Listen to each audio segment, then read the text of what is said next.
Hi, my name is Sunita Williams. I'm a NASA astronaut.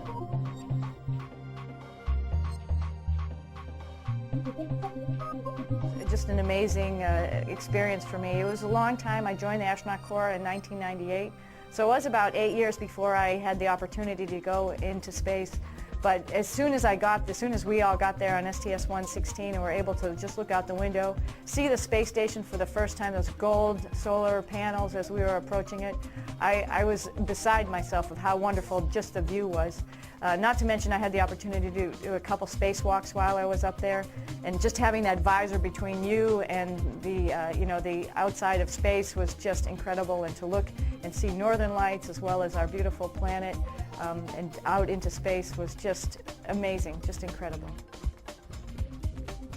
So you can fly from one end of the lab right through the node and into the into the Russian segment through the PMA, and that's just a lot of fun. There's always a constant humming of the pumps in the background and the fans and the ventilation system, so you're always hearing a little buzz.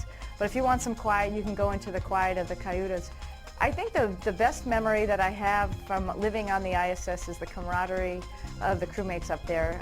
Every evening we would get together and have dinner around the table in the service module and just share stories with each other about the day. Sometimes we would discuss language and the idiosyncrasies of the different languages. And it was just always fun just to reflect and realize where we were. Well, Gorby is my Jack Russell Terrier, and I got him in 2001. So Gorby's my little buddy. Gorby, I spent a lot of time in Russia training for this mission for the International Space Station, and so of course I got to know a lot about Russia, and of course one of the distinguished people of the Russian history is Mikhail Gorbachev. I heard about Gorby sightings. Heidi Piper was down on Nemo underwater, and they had a big Gorby magnet there, and then one of the gentlemen from the press had written me an email and said, hey, we have flat Gorby sightings all over the world. He was in Japan, he was in Russia, so he was all over the place, and it was really nice. It was uplifting. It made me laugh every time I got an email from them. I would say the transition to microgravity was a little bit easier. It took me just about 24 hours, and then I felt like I was used to it, and I loved it. A little clumsy, but I got used to being able to fly around pretty quickly thereafter. Coming back to Earth, it probably took a couple days just for the neurovestibular effects to start to wear off. Sort of went off like a light switch with me, but it's a little bit different for everybody. But I could still feel I'm a little bit slower in running than I was before I left, but I heard it's usually a day for day. So it'll probably take me about 6 months to get back to where I was before I left.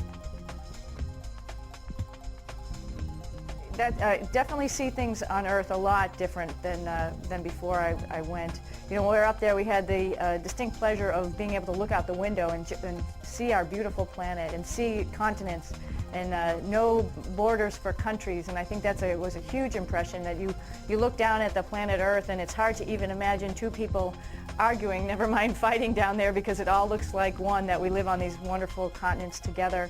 A second impression I got was looking out the side window at how thin our little atmosphere is that protects us from all the dangers of living in space, of vacuum and heat and cold, and we can't take any of that for granted. Well, I think my parents were a huge inspiration to me.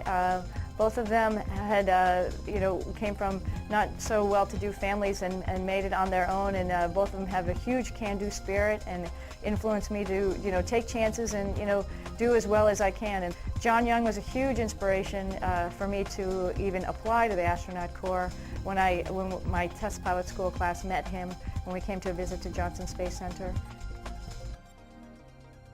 I'd love to go back to space. I'd love to go to the space station again and as the commander of the space station. I'd love to be part of the crew exploration vehicle and do whatever we need to do for the testing of that as we get ready to go back to the moon and on to Mars.